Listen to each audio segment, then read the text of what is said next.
الاهلي بكره هيلاعب الاتحاد السكندري الساعة 5 ضمن لقاءات الدوري المصري. وطبعا عشان هو الاهلي ما ينفعش تعدي كده، لازم تتقفل كبيرة. قفلة ليه بينا؟ في شوية كده اخبار نكدية عايز ابلغكوا بيها.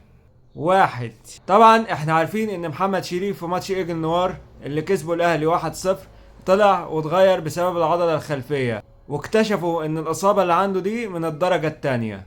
اما اشرف داري عمل اشعة على الاصابة اللي عنده، اللي مش عارف هي في انهي حتة في جسمه، تقريبا جسمه كله اصابات، علشان يحددوا له ميعاد المشاركة في التدريبات الجماعية. ما اعتقدش ان اشرف داري هيكمل مع الاهلي، الانتقالات الشتوية اللي جاية هيمشوه. عايزين علي معلول، رجعوا لنا معلول، رجعوا لنا علولو.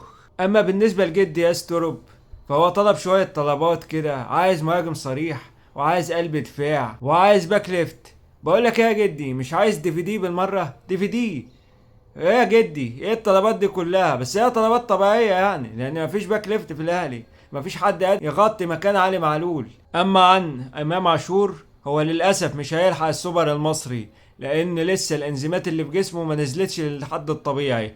احمد شوبير امبارح صرح وقال ان الانزيمات عنده لسه 300 و400، هي لازم تنزل عن الحد الطبيعي اللي هو 30 او 40. تقول لي عرفت ازاي؟ اقول لك اهلي كلهم دكاتره.